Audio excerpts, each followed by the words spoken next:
En la cena de Acción de Gracias, mi madre se levantó y dijo en voz alta: «Eres un fracaso inútil, Ana. Ya no eres bienvenida aquí. Vete a vivir a la calle». Mi padre rió. Mi hermana palmeó la mesa. Nadie sabía que gano más de $10 millones al año. Solo sonreí, me levanté. Y 2 semanas después, ellos se arrodillaron ante mí. Mi nombre es Ana. Tengo 28 años. Y durante toda mi vida fui la equivocación de la familia.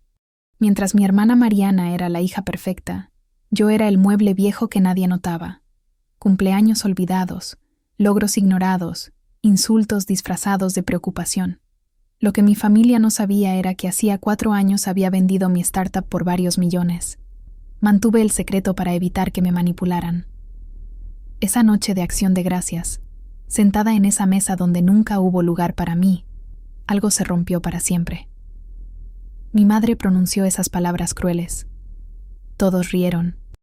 Pero por primera vez en mi vida, ya no era la misma Ana sumisa. Era hora de que conocieran quién era realmente. Antes de seguir, asegúrate de estar suscrito al canal y cuéntame en los comentarios desde dónde estás viendo este video. Nos encanta saber hasta dónde llegan nuestras historias. El camino de entrada estaba decorado con luces doradas que parecían burlarse de mí mientras caminaba hacia la puerta principal. Mi madre siempre exageraba en las fechas especiales, como si el dinero gastado en decoraciones pudiera compensar el vacío emocional que reinaba en esa casa de 2 pisos en el centro de Querétaro. Toqué el timbre con manos temblorosas, ajustándome el vestido negro que había elegido cuidadosamente. Nada muy llamativo, nada que pudiera dar pie a comentarios crueles sobre pretensiones o aires de grandeza. «Ana, qué sorpresa que vinieras». La voz de mi madre destilaba sarcasmo mientras abría la puerta de madera tallada. Sus ojos me recorrieron de arriba a abajo, evaluando mi vestido sencillo con la misma expresión que usaría para inspeccionar algo descompuesto en el refrigerador. «Hola, mamá», susurré. Mariana apareció detrás de ella, radiante en un vestido dorado que probablemente costaba más que mi renta mensual.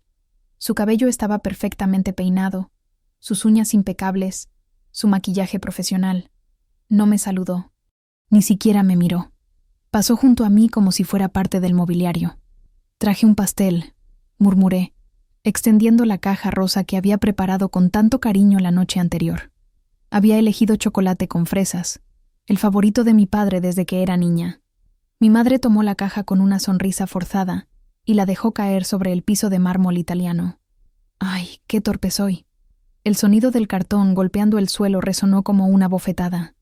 Nadie se movió para recogerlo. Las fresas se esparcieron como pequeñas heridas rojas sobre el blanco inmaculado. «No te preocupes», dije, agachándome para limpiar. «Déjalo. La sirvienta lo hará después». Entramos al comedor, donde la mesa brillaba bajo el candelabro de cristal austriaco que mi madre había comprado en su último viaje a Europa. Manteles blancos bordados a mano, copas de vino de Baccarat, platos de porcelana francesa. Todo perfecto, todo costoso, excepto que no había lugar para mí. Conté los asientos. 12 personas, 12 platos, 12 copas. Ningún lugar para la hija que había manejado 2 horas para estar ahí. «Disculpa, ¿dónde me siento?», pregunté, señalando la mesa completa. «Pues si trabajaras de verdad, habrías avisado antes que vendrías», comentó mi padre sin levantar la vista de su copa de vino tinto. Su traje gris costaba más de lo que la mayoría de la gente ganaba en un mes. Forcé una sonrisa. Esa sonrisa que había perfeccionado durante 28 años de práctica. Mi tía Carmen y mi tío Roberto intercambiaron miradas divertidas. Los primos susurraban entre ellos, claramente disfrutando del espectáculo. «¿Cuánto ganas ahora, Ana?», preguntó mi tío Roberto, con esa curiosidad malsana que caracterizaba a mi familia. Sus dedos gordos tamborileaban sobre la mesa. «Lo justo para malvivir», respondió mi madre antes de que pudiera abrir la boca, provocando carcajadas que llenaron el comedor como el sonido de cristales rompiéndose. «En realidad, estoy bastante estable económicamente», dije, tratando de mantener la dignidad mientras permanecía de pie como una mesera esperando órdenes. Más risas, más crueles esta vez. Mi primo Andrés casi se ahoga con su vino. ¿Estable? Mariana se limpió lágrimas de risa con una servilleta bordada. Tú no eres estable ni emocionalmente. El aire se volvió pesado. Sentí esa sensación familiar, como si fuera una niña pequeña otra vez, parada en la esquina mientras todos los adultos decidían mi destino sin consultarme. Mi padre golpeó la mesa con el puño, haciendo tintinear las copas. Basta ya de mentiras. Dile la verdad a tu familia. Admite que estás fracasando, que viniste aquí a pedir dinero como siempre.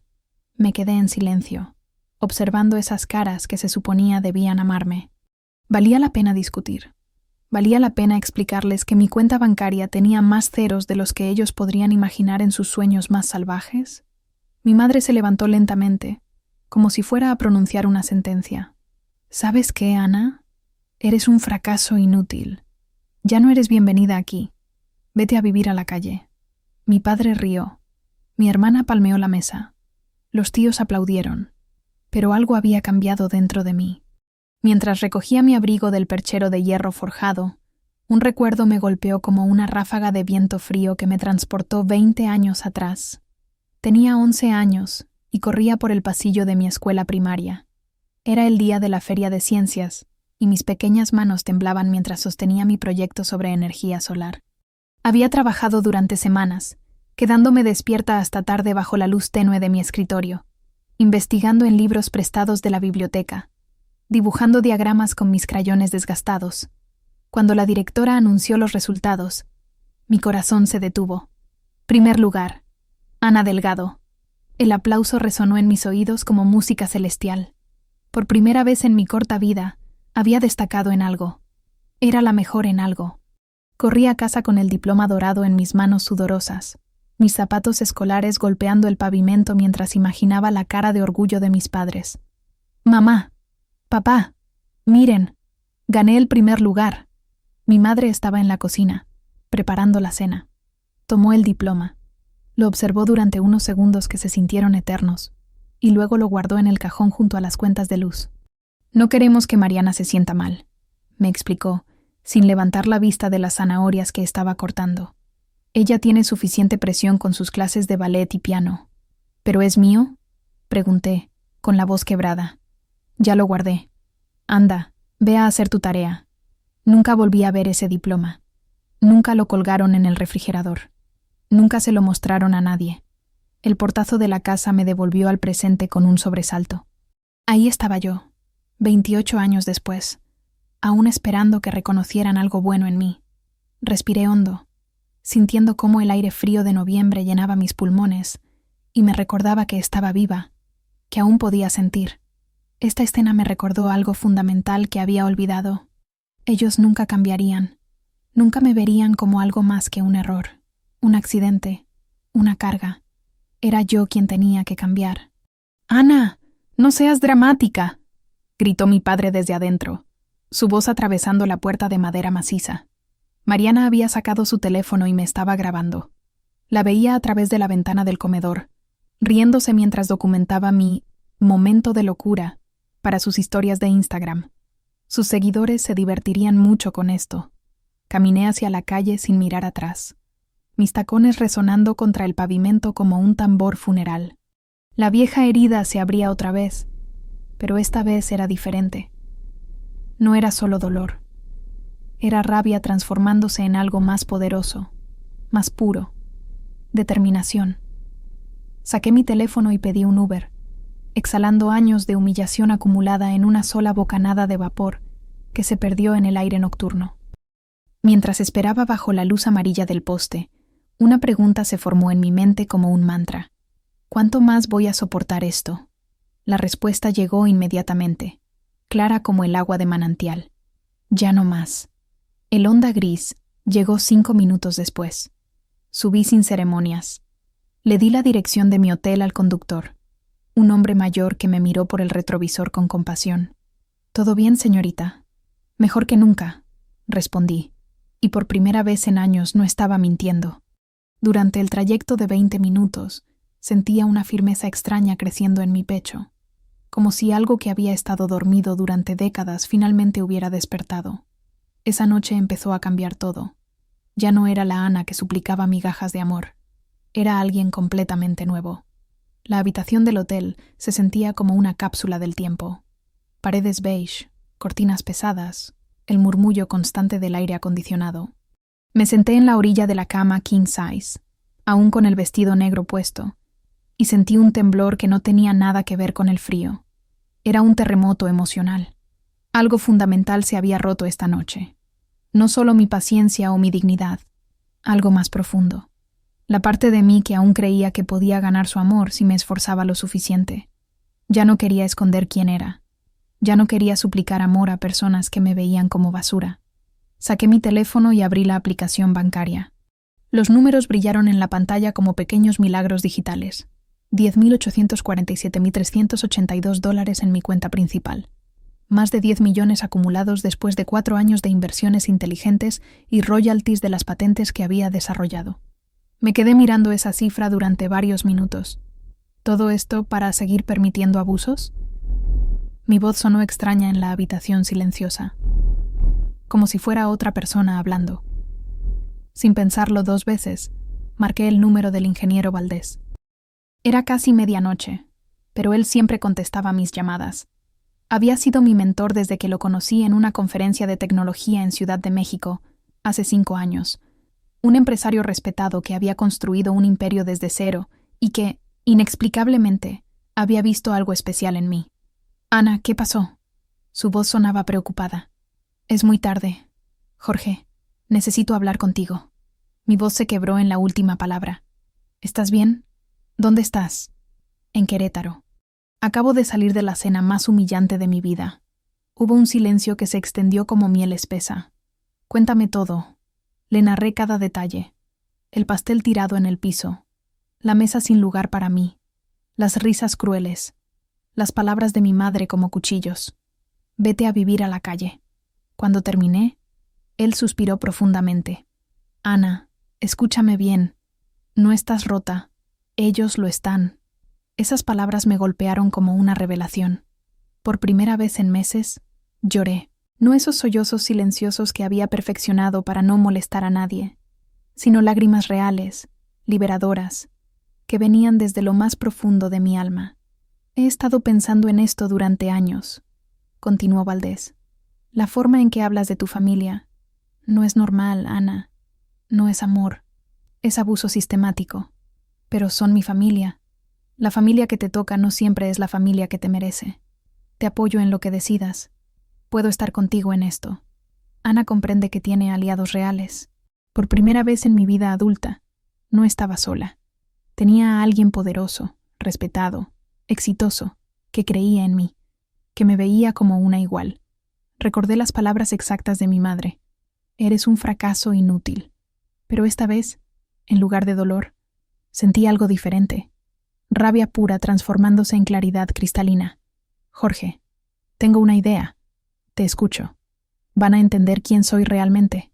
Colgué y inmediatamente marqué el número de mi abogado, licenciado Martínez. También era tarde, pero esto no podía esperar. Ana, ¿todo bien? Roberto, necesito que investigues algo para mí. El negocio de mis padres. Inmobiliaria Delgado en Querétaro. Quiero una auditoría completa. ¿Estás segura? Revisar los negocios familiares puede... Estoy completamente segura. De acuerdo. Te tengo algo en 2 días. Colgué el teléfono y me quedé mirando mi reflejo en el espejo del tocador. La mujer que me devolvía la mirada ya no era la misma que había tocado el timbre 3 horas antes. Esta mujer tenía fuego en los ojos. Algo oscuro estaba empezando a salir a la luz, y por primera vez en años, yo controlaba la linterna. 2 días después, un paquete de FedEx llegó a mi oficina en Guadalajara. El sobre Manila pesaba más de lo esperado, y cuando lo abrí, entendí por qué. Documentos. Cientos de páginas de documentos legales, registros contables, declaraciones fiscales y contratos. Inmobiliaria Delgado había sido el negocio familiar durante 15 años. Mis padres se presentaban como empresarios exitosos en Querétaro, con oficinas elegantes y proyectos residenciales de lujo. Pero la realidad era completamente diferente. Página tras página, revelaba un patrón sistemático de irregularidades. evasión fiscal por más de 2 millones de pesos, empleados trabajando sin contratos formales, sobornos documentados a funcionarios municipales para acelerar permisos de construcción. Sentí un choque eléctrico recorrer mi columna vertebral. Durante años me habían llamado fracasada, inútil, irresponsable. Mientras tanto, ellos construían su imperio sobre cimientos de delitos fiscales y laborales. La ironía era tan brutal que me dio náuseas. Llamé inmediatamente a Valdés. «Jorge, necesito verte. Hoy. Estaré en mi oficina en Polanco a las 3». Manejé las 4 horas hasta Ciudad de México con los documentos en el asiento del copiloto, como evidencia radioactiva que podía cambiar todo. La oficina de Valdés ocupaba 2 pisos en una torre de cristal en Polanco. Sus asistentes me recibieron como si fuera VIP, lo cual siempre me hacía sentir extraña. Estaba acostumbrada a ser invisible. «Ana, te ves diferente», dijo Valdés cuando entré a su oficina panorámica. «Más determinada. Tengo razones para estarlo». Extendí los documentos sobre su escritorio de caoba. Durante los siguientes 30 minutos, él revisó cada página con la precisión de un cirujano, ocasionalmente silbando por lo bajo o levantando las cejas. «Esto es grave, Ana. Muy grave». «¿Qué tan grave?» «Estamos hablando de delitos fiscales que podrían resultar en prisión. Los sobornos son federales. La explotación laboral está documentada. La decisión ya no era emocional, era ética. Mis padres no eran solo personas crueles que me habían maltratado emocionalmente. Eran delincuentes que habían construido su riqueza robando al fisco y explotando trabajadores. «Puedo denunciarlos», murmuré, más para mí misma que para él. «Podrías, pero hay otra opción». «¿Cuál?» Valdés se recostó en su silla de cuero, con esa sonrisa que había visto cuando cerraba negocios millonarios. «Déjalos caer por su propia soberbia. La gente como ellos siempre comete errores cuando se siente invencible». Sentí una sonrisa extraña formándose en mis labios, una mezcla de dolor por la traición y poder por lo que ahora sabía. «¿Qué sugieres?» «Presión gradual. Que sepan que sabes, pero no cómo vas a usar la información. Los criminales arrogantes siempre se autodestruyen cuando sienten que pierden control. Por primera vez en mi vida, sentí una fuerza interior creciendo como un volcán a punto de erupcionar. «Quiero confrontarlos cara a cara. ¿Estás segura? Una vez que cruces esa línea no hay regreso. Llevo 28 años esperando cruzar esa línea». Valdés asintió con aprobación. «Roberto Martínez preparará los documentos necesarios. Copias certificadas, declaraciones juradas, todo lo que necesites para respaldarte legalmente. ¿Y después? Después, Ana, vas a descubrir lo que se siente tener el poder en una relación familiar por primera vez en tu vida». Salí de esa oficina sintiendo como si hubiera mudado de piel. La Ana sumisa había muerto en esa habitación de hotel en Querétaro. La mujer que caminaba por Polanco esa tarde era alguien completamente nuevo. Alguien que tenía documentos. Alguien que tenía aliados. Alguien que, por fin, tenía un plan. Mientras organizaba los documentos de Inmobiliaria Delgado en mi escritorio, las cifras comenzaron a difuminarse ante mis ojos.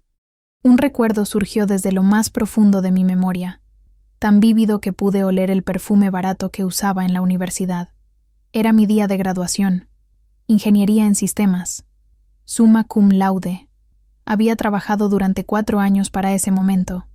Empleos de medio tiempo, becas de excelencia académica, noches sin dormir estudiando en la biblioteca, hasta que el vigilante me pedía que me fuera. Todo para llegar a ese auditorio lleno de familias orgullosas.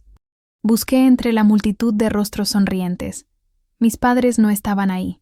«Ana, necesitamos que canceles tu ceremonia», me había dicho mi madre por teléfono la noche anterior. Su voz sonaba exasperada, como si le hubiera pedido que moviera montañas. «¿Por qué?» «Mariana tiene una crisis. Terminó con su novio y está devastada. Necesita que estemos con ella». «Pero mamá, es mi graduación. He trabajado 4 años para esto. Tu hermana te necesita. La familia es lo primero». Colgó antes de que pudiera responder. Al día siguiente, me senté sola en la primera fila, viendo cómo otros graduados abrazaban a sus familias después de recibir sus diplomas. Algunas madres lloraban de orgullo. Los padres tomaban 1000 fotos. Los hermanos gritaban de alegría. Cuando anunciaron mi nombre, caminé al escenario entre aplausos educados de desconocidos. Nadie gritó mi nombre. Nadie lloró de orgullo. Nadie tomó fotos. Después de la ceremonia, llamé a casa desde un teléfono público. «¿Cómo estuvo?», preguntó mi madre distraídamente. «Bien. Qué bueno. Oye, ¿puedes pasar mañana por la casa? Mariana quiere que la lleves de compras para animarse». Nunca preguntaron por mi diploma. Nunca pidieron verlo. Nunca lo celebraron. El tintineo de mi teléfono me devolvió al presente bruscamente. Cerré los ojos, sintiendo la rabia contenida de años acumulándose en mi pecho como lava hirviendo. Juré en ese momento nunca olvidar ese vacío. Esa sensación de estar completamente sola en el momento más importante de mi vida académica. Ahora entendía con claridad brutal que jamás me verían como igual. No importaba cuántos logros acumulara, cuánto dinero ganara, cuánto éxito alcanzara.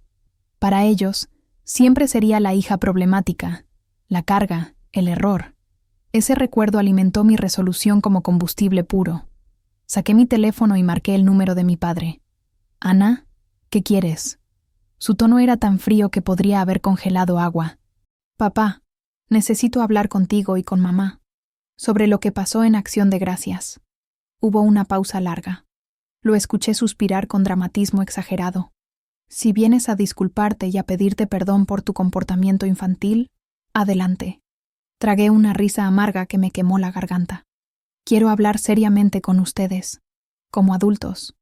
«Está bien, pero que sea pronto. No tenemos tiempo para más dramas». «¿Qué tal en 2 semanas? ¿Un sábado por la tarde? Supongo que podemos hacer tiempo en nuestro calendario para eso».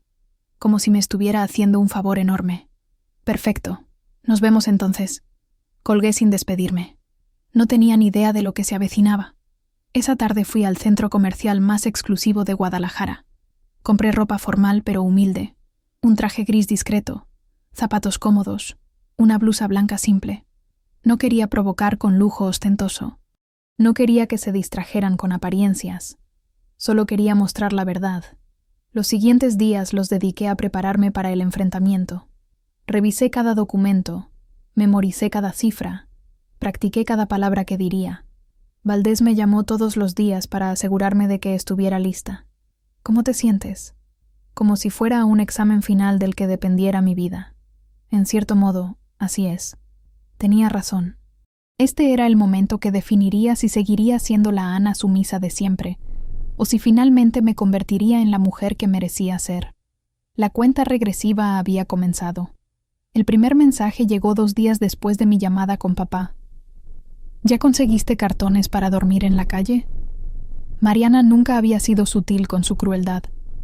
Miré el mensaje durante varios segundos, sintiendo esa vieja punzada familiar en el estómago. Pero esta vez, en lugar de responder con súplicas o justificaciones, simplemente archivé el mensaje. Ana no responde. No iba a alimentar su sadismo por más tiempo. Durante la siguiente semana, los ataques se intensificaron. Mariana subió historias a Instagram, insinuando que yo era inútil y mantenida. Fotos de su vida perfecta con comentarios como «agradecida de tener familia que realmente trabaja y aporta». Los tíos comentaron apoyando las burlas. Corazones rojos, caritas riendo, comentarios como «tan cierto» y «la familia es todo». Guardé capturas de pantalla de cada historia, cada comentario, cada mensaje. Mi abogado me había aconsejado documentar cualquier acoso. «Nunca sabes cuándo vas a necesitar evidencia de su comportamiento», me había dicho Roberto. Tenía razón. El viernes de esa semana, mis padres organizaron una cena para celebrar el compromiso de Mariana con Alejandro Ruiz, un empresario de León que había heredado una cadena de farmacias. Las fotos inundaron Facebook. Mi hermana con un anillo de diamante que probablemente costaba más que un auto nuevo. Mis padres radiantes. Brindis con champán francés. Yo no fui invitada. Por supuesto. En las fotos, Mariana se veía como la realeza. Vestido dorado, maquillaje profesional, sonrisa perfecta. Mis padres la flanqueaban como guardaespaldas orgullosos. Mientras tanto, yo era la sirvienta invisible, la hija que no merecía estar en las fotos familiares importantes. Pero por primera vez, en lugar de sentir dolor, sentí algo diferente. Oportunidad. Su ego inflado sería mi arma secreta. Mientras más se creyeran invencibles, más descuidados se volverían. Llamé a Valdés. ¿Cómo va el informe? Casi listo. Roberto ha reunido todo: registros contables, documentos públicos del registro de propiedad, declaraciones juradas de empleados explotados. Es una bomba nuclear legal. ¿Qué tan grave? Tu familia podría enfrentar cargos penales federales. Estamos hablando de años de prisión si un fiscal decidiera proceder. Sentí un escalofrío de poder recorrer mi columna vertebral. Perfecto. Esa noche, Mariana me envió otro mensaje. Ni para eso sirves, ni para pedir ayuda. Eres patética. Mentías por primera vez en mi vida. Me reí al leer sus insultos. Se quedó en visto. Esa noche tuve una revelación mientras miraba el techo de mi habitación. Mi enemiga nunca había sido realmente Mariana. Ella era solo un espejo del favoritismo tóxico de mis padres. Un producto de años de consentimiento y adoración ciega que la había convertido en un monstruo narcisista. Mariana era síntoma, no causa. Pero también era mi mejor aliada sin saberlo. Cada mensaje cruel, cada historia humillante, cada comentario sarcástico era evidencia adicional del patrón de abuso familiar. Por primera vez en mi vida, dejé de sentir miedo cuando pensaba en enfrentarla. El juego estaba cambiando. Ya no era la niña asustada que se escondía en su cuarto cuando Mariana la molestaba. Ya no era la adolescente que lloraba en silencio cuando la excluían de planes familiares. Era una mujer con $10 millones, aliados poderosos, evidencia legal devastadora y nada que perder. Mariana seguía jugando el mismo juego de siempre, pero yo había cambiado las reglas. Y ella ni siquiera se había dado cuenta. Llegué a la casa de mis padres exactamente a las 3 de la tarde del sábado, puntual como siempre había sido, incluso cuando sabía que no me valorarían por ello. El BMW blanco de Mariana estaba en el camino de entrada, reluciente bajo el sol de febrero, como una joya que gritaba privilegio desde cada centímetro de su carrocería. Era el auto que papá le había comprado como regalo de graduación, cuando terminó su carrera de diseño de interiores con calificaciones mediocres. Yo me había graduado summa cum laude de ingeniería y recibí una tarjeta de felicitación genérica comprada en la farmacia de la esquina. Aparqué mi Honda Accord usado en la calle.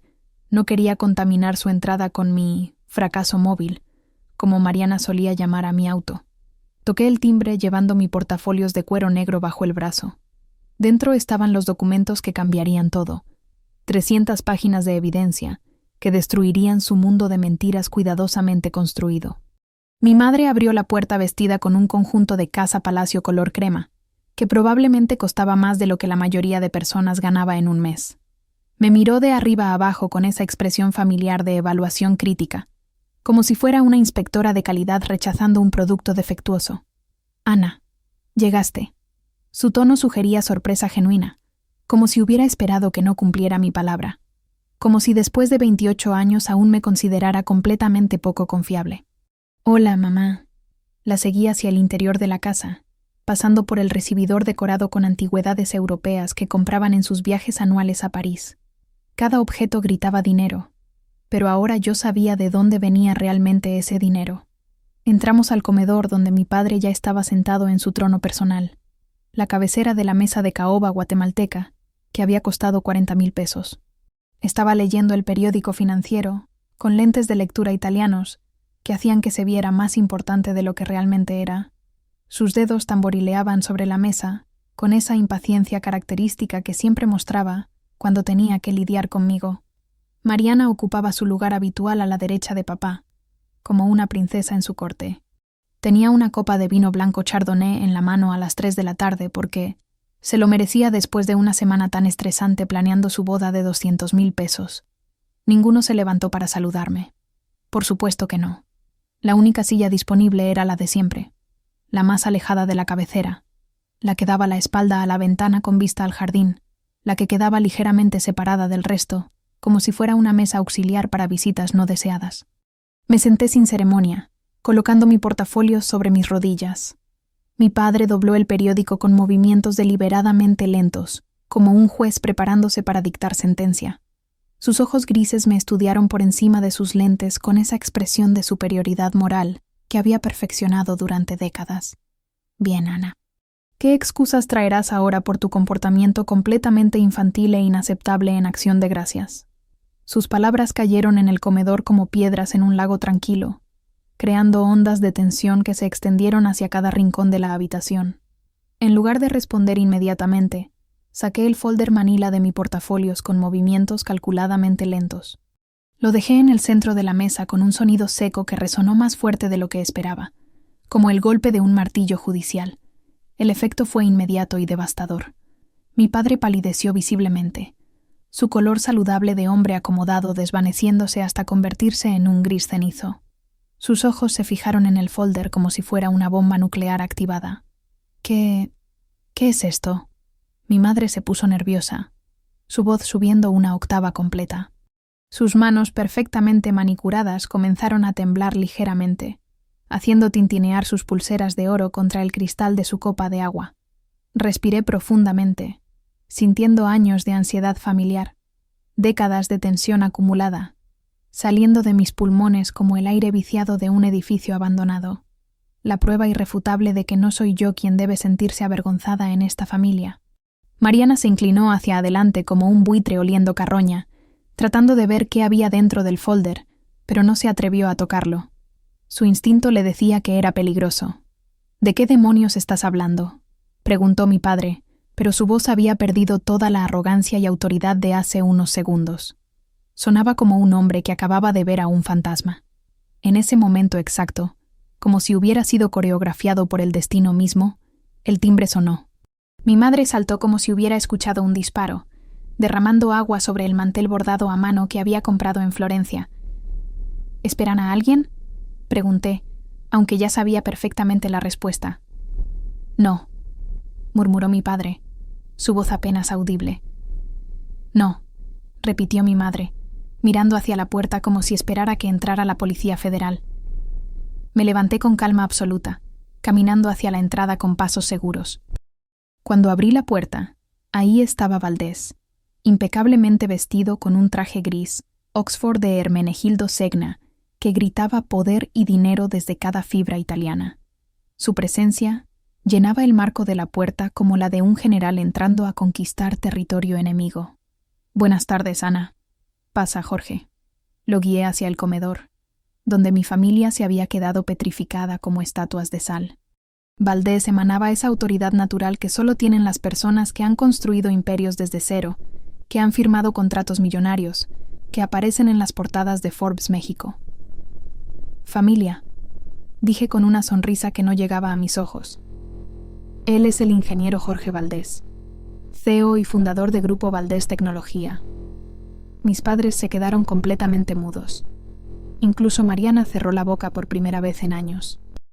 Valdés era exactamente el tipo de empresario que aparecía en las revistas de negocios que mi padre leía religiosamente, el tipo de hombre al que mis padres fingían conocer en sus círculos sociales pretenciosos. Mucho gusto, dijo Valdés con esa sonrisa cortés pero fría que usaba para las reuniones de negocios más difíciles. Ana me ha contado mucho sobre ustedes. Mucho. Se sentó junto a mí sin esperar invitación, un movimiento que estableció inmediatamente quién controlaba esta reunión.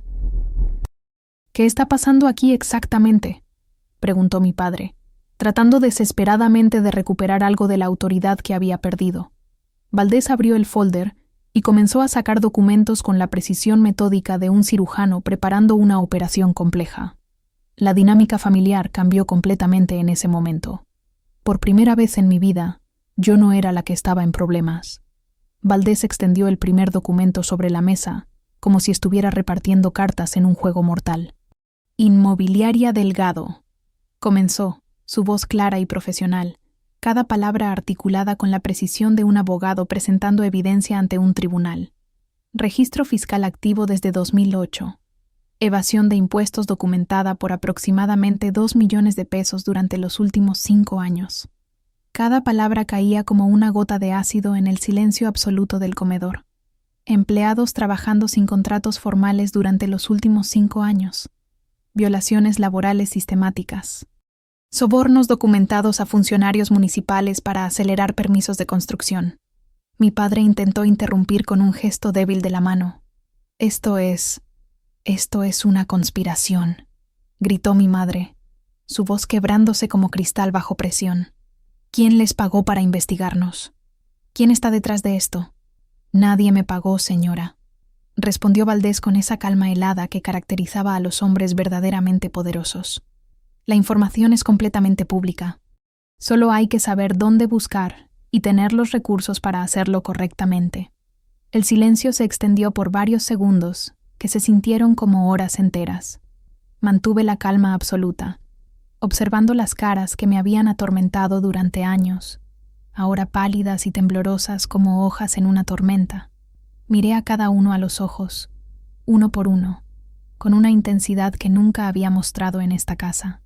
Primero a mi padre, con su arrogancia desinflamada como un globo pinchado, sus manos temblando ligeramente sobre la mesa de caoba que tanto amaba. Después a mi madre, con sus dedos nerviosos jugando compulsivamente con su collar de perlas de Mikimoto, sus labios apretados en una línea tensa. Finalmente a Mariana, que por primera vez en su vida perfecta, parecía pequeña, vulnerable, completamente fuera de control. Respiré profundamente y comencé a hablar con una voz que no reconocía completamente. Era firme, clara, poderosa. Era la voz de alguien que finalmente había encontrado su lugar en el mundo. Durante años, literalmente décadas, me han dicho que soy un fracaso. Hice una pausa deliberada, saboreando cada palabra. ¿Quién es el fracaso ahora? Mi padre abrió la boca para responder, pero no salió ningún sonido. Su cara había adoptado un color grisáceo que me recordó a un cadáver.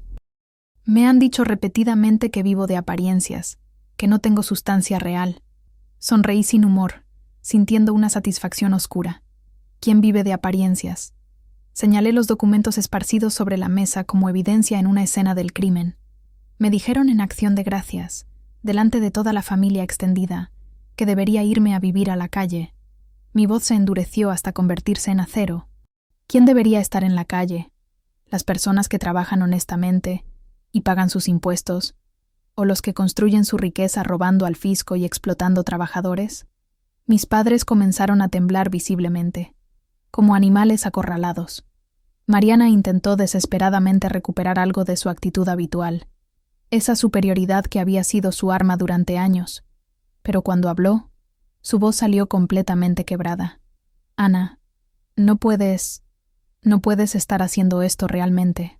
Lágrimas de furia pura comenzaron a rodar por sus mejillas perfectamente maquilladas, arruinando el trabajo de 2 horas que se había tomado para verse impecable. Son nuestros padres, es nuestra familia. Son criminales. Respondí sin la más mínima emoción en mi voz, como si estuviera leyendo el clima. Te dimos todo, gritó mi madre, finalmente encontrando su voz desesperada.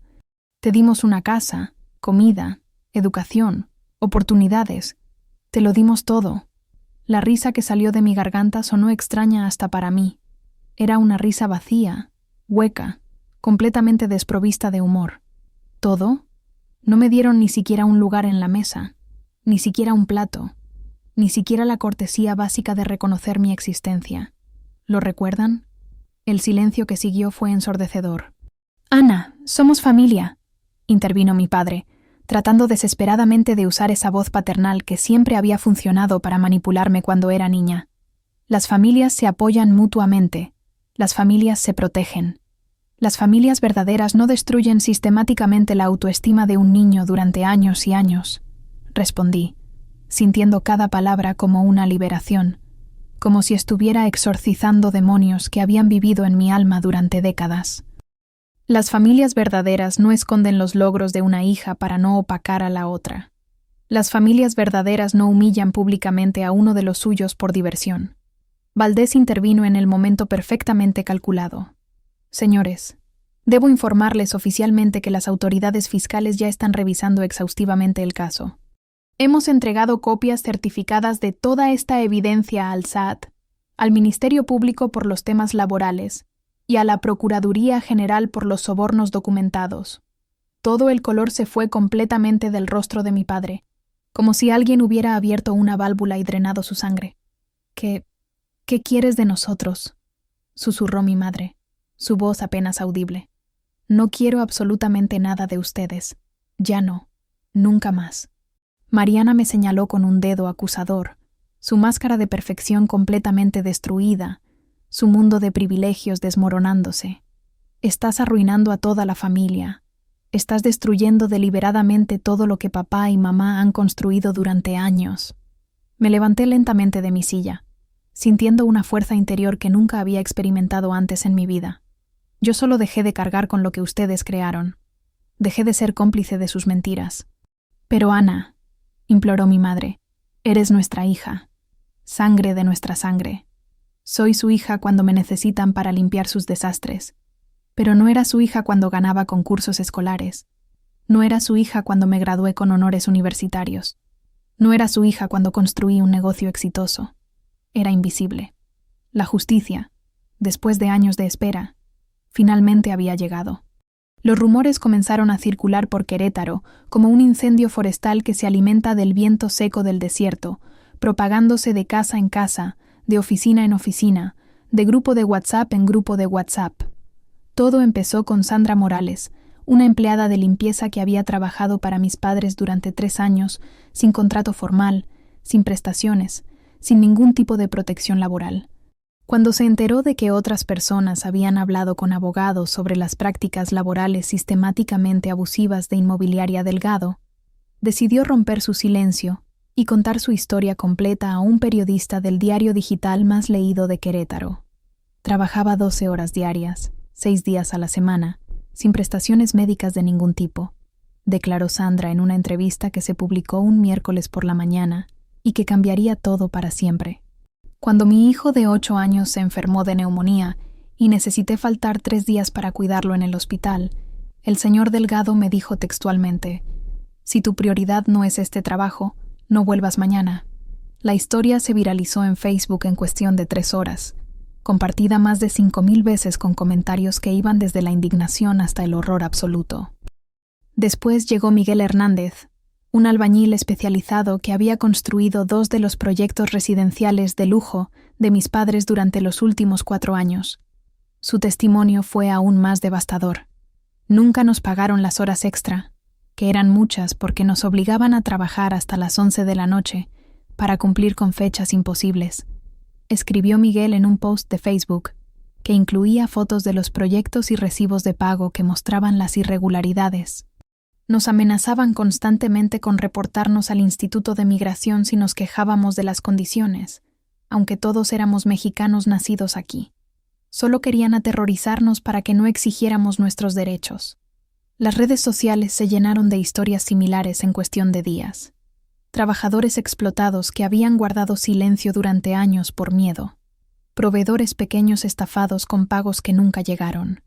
Clientes engañados con materiales baratos vendidos como importaciones premium europeas. Cada testimonio añadía otra capa al retrato devastador de la familia empresarial respetada de Querétaro, que mis padres habían construido cuidadosamente durante décadas. Mariana intentó desesperadamente controlar la narrativa que se les estaba escapando de las manos como agua entre los dedos. Subió un video de 10 minutos a Instagram donde, con lágrimas perfectamente calculadas y maquillaje impecable que había tardado 2 horas en aplicarse, negaba categóricamente todas las acusaciones. Mi familia ha trabajado honesta y arduamente durante más de 15 años para construir nuestro negocio desde cero, declaró con voz temblorosa pero controlada. Estos ataques coordinados son una campaña orquestada por gente envidiosa y resentida que no puede tolerar nuestro éxito legítimo. Hay personas que prefieren destruir en lugar de construir, pero su arrogancia natural y su completa falta de empatía se filtraron a través de cada palabra cuidadosamente elegida. Cuando un comentario le preguntó específicamente sobre el trato documentado a los empleados, su respuesta reveló su verdadera naturaleza. La gente que realmente quiere trabajar y progresar encuentra la manera de hacerlo sin quejarse constantemente. No es nuestra culpa si algunos individuos no tienen la ética laboral necesaria para triunfar en un ambiente profesional exigente. Ese video se viralizó, pero no de la manera que ella esperaba. Los comentarios fueron absolutamente brutales. Qué manera tan despreciable y clasista de hablar de trabajadores sistemáticamente explotados. Esta niña rica nunca ha trabajado un día real en su vida, Y se atreve a hablar de ética laboral. ¿En serio está culpando a la gente por no querer ser explotada y abusada? El privilegio y la arrogancia destilan de cada palabra que dice. El compromiso matrimonial con Alejandro Ruiz comenzó a tambalearse peligrosamente cuando el escándalo se extendió hasta León y comenzó a afectar la reputación de su familia. El padre de Alejandro, dueño de una próspera cadena de farmacias con 20 sucursales, llamó directamente a mi padre un viernes por la noche. «Ricardo, necesitamos hablar urgentemente sobre este asunto que está saliendo en todos los medios. Mi familia y mi negocio no pueden estar asociados de ninguna manera con este tipo de controversias laborales y fiscales. ¿Quién quiere casarse con alguien que humilla públicamente a su propia hermana y encubre fraudes fiscales sistemáticos?» La pregunta se respondía sola. Los clientes establecidos de Inmobiliaria Delgado empezaron a cancelar contratos millonarios uno tras otro. 3 proyectos residenciales de lujo fueron suspendidos indefinidamente cuando los inversionistas principales retiraron su financiamiento, asustados por la publicidad negativa y las implicaciones legales. Es una medida precautoria estrictamente necesaria mientras se resuelven completamente estas irregularidades graves, declaró oficialmente un vocero del banco que había sido su socio financiero principal durante más de 10 años. La carta oficial del SAT llegó un martes por la mañana como una bomba nuclear burocrática. Auditoría fiscal completa y exhaustiva, revisión detallada de los últimos 5 años de operaciones, congelamiento temporal de las cuentas principales mientras se completaba la investigación federal. En privado, mis padres me culpaban desesperadamente de todo lo que estaba pasando. Mi madre envió una avalancha de mensajes de texto cada vez más desesperados que yo dejaba sistemáticamente en visto. «Ana, esto se ha salido completamente de control. Tienes que ayudarnos a parar esta locura antes de que destruya todo. Tu padre está desarrollando problemas cardíacos del estrés. ¿Esto es realmente lo que querías lograr? Por favor, habla con tu amigo empresario influyente. Él puede hacer que todo esto termine inmediatamente». Pero en público, callaban completamente. No podían atacarme abiertamente sin parecer aún peores ante la opinión pública que ya los estaba crucificando. Valdés me protegía legalmente de cualquier intento de contraataque. Cuando mi padre contrató desesperadamente a un bufete prestigioso para explorar opciones legales, Valdés lo aplastó en menos de 24 horas. El abogado renunció al caso al día siguiente. Pero el golpe más devastador para Mariana vino de donde menos lo esperaba. Sus propias redes sociales se convirtieron en su peor enemigo.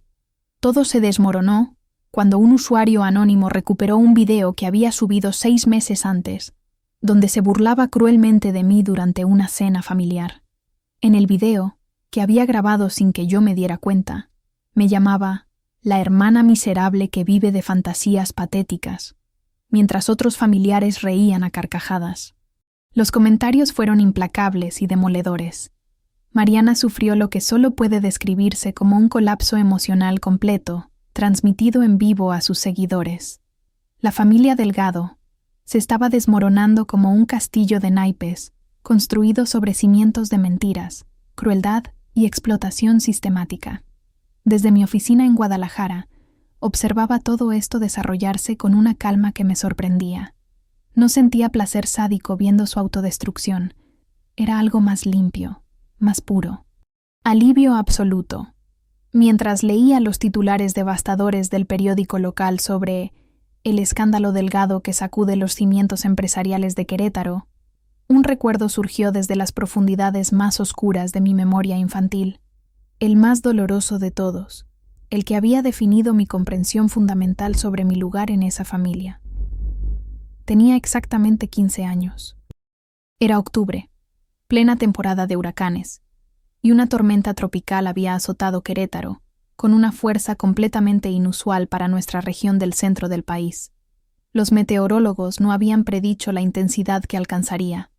Los vientos aullaban como bestias prehistóricas heridas, sacudiendo la estructura completa de nuestra casa de 2 pisos, y la lluvia golpeaba las ventanas como miles de puños desesperados, tratando de romper el cristal. La electricidad se cortó abruptamente a las 10:15 de la noche, sumergiendo toda la colonia en una oscuridad absoluta y amenazante. La casa se transformó en una caverna negra que se sentía viva, pesada, llena de sonidos terroríficos que no podía identificar. El generador de emergencia que mi padre había prometido comprar durante meses seguía siendo solo una promesa vacía más, como tantas otras cosas que me decía pero nunca cumplía. Estaba completamente sola en mi habitación, que quedaba en el extremo más alejado de la casa, escuchando cómo la tormenta sacudía violentamente cada viga, cada ventana, cada puerta. Los árboles del jardín crujían y gemían como si fueran a quebrarse en cualquier momento. Cada ruido inesperado me hacía saltar. Cada relámpago iluminaba mi cuarto por unos segundos aterrorizantes, creando sombras monstruosas en las paredes, antes de devolverme a la oscuridad total que parecía tragarse todo. Tenía un miedo profundo, primitivo, visceral, que me hacía sentir como una niña pequeña perdida en un bosque infinito, lleno de depredadores invisibles esperando para atacar. Después de casi 3 horas de terror absoluto y silencioso, finalmente reuní el valor suficiente para levantarme de mi cama y caminar por el pasillo completamente oscuro hasta la habitación principal de mis padres. Mis pies descalzos se deslizaban nerviosamente sobre el piso de mármol helado, mientras me guiaba tocando las paredes con las manos temblorosas, tratando de no tropezar con los muebles que conocía de memoria, pero que en la oscuridad se habían vuelto obstáculos amenazantes. Llegué hasta su puerta de madera maciza y toqué suavemente con los nudillos, apenas audible por encima del rugido constante de la tormenta. ¿Mamá? ¿Papá? Mi voz sonaba pequeña y quebrada, como la de una niña mucho menor. ¿Qué quieres, Ana? La voz de mi madre sonaba profundamente irritada, como si la hubiera arrancado de algo infinitamente más importante que la seguridad emocional de su hija menor. Tengo mucho miedo de la tormenta. ¿Puedo dormir aquí con ustedes? Solo por esta noche, por favor. Hubo un silencio interminable que se extendió por lo que sintieron como horas enteras. Podía escuchar perfectamente a mis padres susurrando entre ellos con voces bajas y urgentes, pero no podía distinguir las palabras específicas que intercambiaban sobre mi destino. Finalmente, después de una deliberación que me dejó helada de ansiedad, mi madre habló con una frialdad que atravesó mi corazón como una daga de hielo. Que vaya Mariana primero si quiere venir. El espacio en nuestra cama es limitado y ella tiene prioridad automática sobre todo. Tú no importas tanto en estas situaciones. Las palabras me golpearon como un rayo físico que me atravesó el pecho y me dejó sin respiración. Pero mamá, susurré con voz desesperada, Mariana no tiene miedo de las tormentas. Está durmiendo perfectamente bien en su cuarto con el aire acondicionado silencioso. No importa para nada lo que ella esté haciendo, respondió mi madre con una finalidad brutal. Si hay espacio disponible después de que Mariana decida venir, tal vez consideremos dejarte quedarte, pero ella es infinitamente más importante y siempre será nuestra prioridad número 1. Me quedé ahí parada en el pasillo completamente oscuro durante casi 20 minutos, esperando inútilmente que Mariana apareciera, temblando de frío y miedo, aferrándome a una esperanza que sabía era absurda. Mariana nunca vino, por supuesto. Estaba durmiendo profunda y tranquilamente en su habitación climatizada, con su reproductor de música suave, completamente ajena a mi terror nocturno. Regresé lentamente a mi cuarto sola, arrastrando los pies como una condenada caminando hacia su ejecución, con el corazón literalmente roto en 1000 fragmentos microscópicos. Me acurruqué bajo las sábanas que se sentían húmedas y frías, llorando silenciosamente mientras la tormenta continuaba rugiendo afuera como una bestia que nunca se cansaría de atormentarme. Esa noche aprendí algo fundamental e irreversible sobre mi lugar real en esa familia que me marcaría para toda la vida. No importaba. Nunca había importado. Nunca importaría. El recuerdo me devolvió al presente con lágrimas silenciosas que rodaban por mis mejillas, como ríos de liberación. Lágrimas que no eran de dolor punzante, sino de una comprensión profunda y sanadora que había tardado más de una década en cristalizar completamente en mi conciencia. Esa noche horrible e inolvidable me había enseñado la verdad más dolorosa, pero también más liberadora de mi existencia. Nunca fui amada genuinamente en esa casa, solo tolerada cuando era conveniente, solo permitida mientras no causara inconvenientes o no opacara a la estrella dorada de la familia. Pero algo infinitamente más importante había surgido de esa experiencia traumática que me había definido durante años. Yo había sobrevivido completamente sola. Una adolescente vulnerable de 15 años había enfrentado sus miedos más profundos y primitivos sin ayuda emocional de absolutamente nadie. Había encontrado reservas de fuerza dentro de sí misma, cuando todo su mundo la había abandonado en el momento de mayor vulnerabilidad. Eso me hacía inconmensurablemente más fuerte que todos ellos juntos. Mi madre había necesitado validación constante de una sociedad superficial y materialista. Mi padre había necesitado mentiras elaboradas y fraudes sistemáticos para sentirse exitoso y respetado. Mariana había necesitado crueldad hacia otros para alimentar su ego y sentirse superior. Pero yo había aprendido la lección más valiosa de todas: cómo ser emocionalmente completa por mí misma, sin depender del amor tóxico de personas incapaces de dar amor real. Ese pasado oscuro ya no me controlaba ni definía mi valor. Ya no determinaba mi futuro ni limitaba mi potencial. Sentí una compasión inmensa y protectora por mi versión de 15 años. Esa niña aterrorizada que había sido rechazada cuando más vulnerabilidad y necesidad había mostrado. Le hice una promesa solemne a esa versión infantil de mí misma. Nunca más vas a estar sola en la oscuridad. Yo te protegeré ahora. Respiré profundamente, sintiendo como si décadas de dolor acumulado estuvieran finalmente saliendo de mi cuerpo con cada exhalación liberadora. El final estaba muy cerca. La notificación oficial del SAT llegó un jueves gris de marzo, entregada por un funcionario que parecía haber memorizado la expresión de shock en los rostros de contribuyentes problemáticos. Congelamiento temporal de cuentas bancarias principales debido a irregularidades fiscales graves. Leyó el documento con letra oficial que se sentía como una sentencia de muerte financiera. Hasta completar auditoría exhaustiva de los ejercicios fiscales 2019-2024. En cuestión de horas, mis padres perdieron acceso a más del 60% de su liquidez. Las tarjetas de crédito corporativas fueron canceladas automáticamente.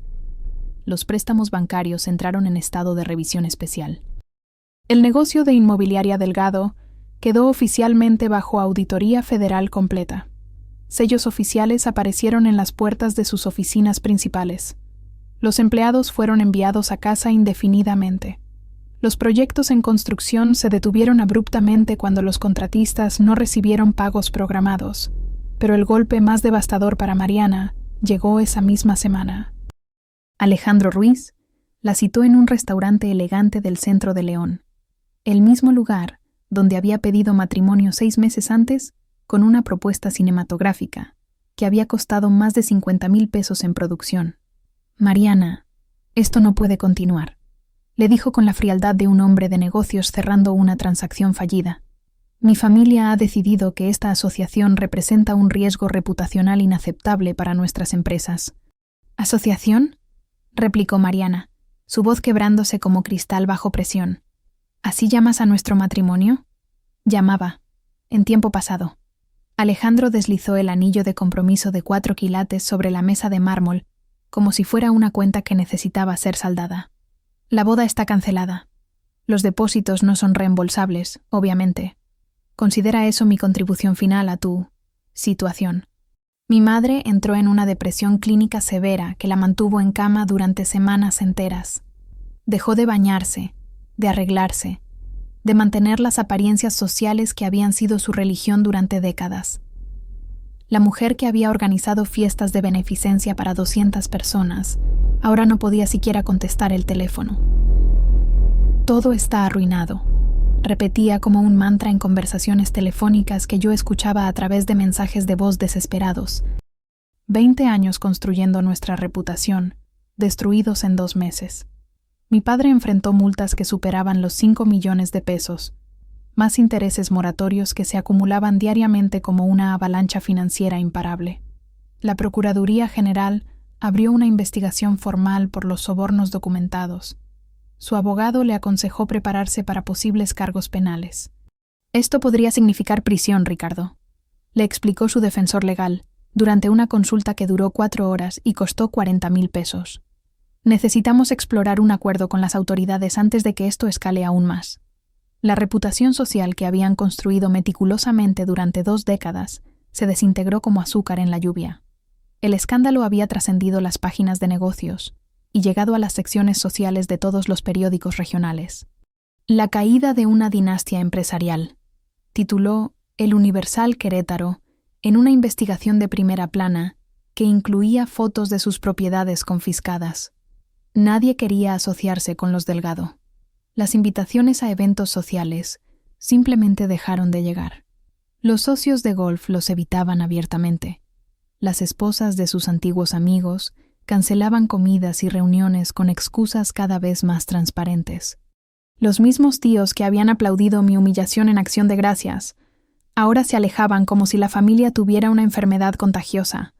Roberto, quien había preguntado sarcásticamente sobre mis ingresos, publicó en Facebook que no todos los miembros de una familia reflejan los valores que uno representa. Carmen, quien había reído cuando mi madre me dijo que me fuera a la calle, comenzó a decirle a la gente que siempre había tenido dudas sobre los métodos de negocios de Ricardo. El club social del que habían sido miembros durante 15 años les retiró la membresía mediante una carta formal que citaba conducta incompatible con los estándares éticos de nuestra institución. Mariana, incapaz de aceptar responsabilidad por absolutamente nada, culpaba a todos excepto a sí misma. En una serie de videos de Instagram cada vez más unhinged, atacó a los medios, a las autoridades, a los empleados que habían hablado, incluso a Alejandro por traicionarla cuando más lo necesitaba. Todo esto es una conspiración coordinada, gritó en un live de Instagram que fue visto por más de 10,000 personas. Ana ha orquestado todo esto porque siempre tuvo envidia de mi vida perfecta. Los comentarios fueron brutales. ¿Todavía no entiendes que tu vida perfecta estaba construida sobre crímenes? La negación es increíble. Sigues sin aceptar responsabilidad. Tu hermana solo expuso la verdad. Ustedes se destruyeron solos. Mi madre comenzó a enviarme mensajes cada vez más desesperados que yo sistemáticamente dejaba sin responder. Ana, tu papá está en el hospital con una crisis de ansiedad. Los médicos dicen que el estrés está afectando su corazón. ¿Esto es lo que querías? Por favor, mi amor, ya pagamos suficiente. Ayúdanos a arreglar esto. Somos tu familia. He estado llorando durante días. No puedo salir de casa porque la gente me mira. ¿No tienes compasión por tu propia madre? Cada mensaje era una obra maestra de manipulación emocional que habría funcionado perfectamente con la Ana de antes. Pero ya no era esa persona. Mi padre intentó un acercamiento diferente. Me llamó directamente un domingo por la noche, probablemente calculando que estaría más vulnerable emocionalmente. Ana, quiero pedirte perdón si alguna vez te sentiste ofendida por algo que dijimos o hicimos. Comenzó con esa voz paternal que había sido su herramienta de control durante años. Si me sentí ofendida, repetí lentamente. Interesante elección de palabras, papá. Bueno, lo que sea que haya pasado, somos familia. Las familias superan las diferencias. Las familias funcionales sí. Las familias tóxicas construidas sobre abuso emocional y crímenes financieros, generalmente no. Hubo un silencio largo. Ana, por favor, necesitamos tu ayuda. Tienes contactos, tienes dinero. Ahora sí reconoces que tengo dinero. Qué convenientemente cambió tu perspectiva. Colgué sin despedirme. Ya no caía en manipulaciones que una vez habían funcionado como magia negra en mi autoestima. Había desarrollado anticuerpos emocionales contra sus tácticas de chantaje. Todo estaba cayendo por su propio peso, como una estructura mal construida que finalmente cede ante las leyes de la física. No había necesidad de empujar. La gravedad de sus propias acciones se encargaba de todo. Esto no era venganza en el sentido clásico y sádico de la palabra. Era consecuencia pura, causa y efecto. La realidad cobrando una deuda acumulada durante décadas. Habían sembrado años de crueldad, fraude, explotación y mentiras. Finalmente estaban cosechando exactamente lo que habían plantado. Regresé a Guadalajara en abril, manejando por la autopista con las ventanas abiertas y música que no había podido escuchar en años. Por primera vez en mi vida adulta, me sentía completamente serena. No era felicidad eufórica ni satisfacción vengativa. Era algo más profundo y duradero. Era paz. Paz con mi pasado. Paz con mis decisiones. Paz con el futuro que se extendía ante mí como un lienzo en blanco esperando ser pintado. Valdés me ayudó a reorganizar completamente mi startup tecnológica, que había permanecido relativamente estática mientras lidiaba con el drama familiar. Con su red de contactos y mi experiencia técnica, transformamos la empresa en algo mucho más ambicioso y socialmente significativo. ¿Qué quieres lograr realmente?, me preguntó durante una reunión estratégica en su oficina con vista panorámica a la ciudad. Quiero que otras mujeres no pasen por lo que yo pasé, respondí sin dudar. Quiero crear oportunidades para que construyan independencia económica sin depender de familias tóxicas. Así nació Tech Empower, un programa integral para mujeres jóvenes de 18 a 25 años que ofrecía capacitación gratuita en programación, desarrollo web, análisis de datos y emprendimiento tecnológico. Incluía mentorías personalizadas, acceso a capital semilla para sus proyectos y, lo más importante, terapia psicológica grupal e individual. La independencia económica sin salud mental es una victoria incompleta, explicaba en las presentaciones del programa. Necesitamos sanar las heridas emocionales mientras construimos el futuro profesional. Inicié mi propia terapia psicológica con la doctora Patricia Mendoza, una especialista en trauma familiar que trabajaba con un enfoque que combinaba técnicas cognitivo-conductuales con terapia sistémica. Las sesiones semanales se convirtieron en mi espacio sagrado para procesar décadas de abuso emocional normalizado. El mayor desafío, me explicó la doctora durante una sesión particularmente intensa, será desaprender la necesidad compulsiva de demostrar tu valor. Has pasado toda tu vida tratando de probar que mereces amor. Tenía razón. Durante meses trabajamos en desarmar esos patrones automáticos de comportamiento. Aprendí a reconocer cuando mi cerebro entraba en modo demostración de valor y cómo redirigir esa energía hacia la autocompasión. Por primera vez en mi existencia, mi vida se sentía increíblemente ligera. Sin el peso constante de la aprobación familiar que perseguir, sin la ansiedad de estar siempre en prueba, sin la necesidad de justificar cada decisión ante personas que nunca me valorarían. Empecé a viajar, algo que había postergado durante años porque no tenía tiempo o no era responsable financieramente. Mentiras que me había contado para mantenerme en una jaula de productividad obsesiva.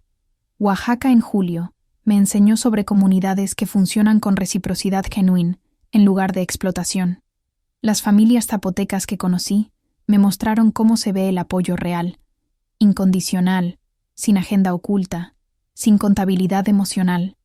Mérida en agosto me conectó con mujeres emprendedoras yucatecas que habían construido negocios prósperos sin sacrificar sus valores o explotar a otros. Me enseñaron que el éxito sostenible viene del servicio auténtico, no del engaño sistemático. Tulum, en septiembre, me ayudó a reconectarme conmigo misma.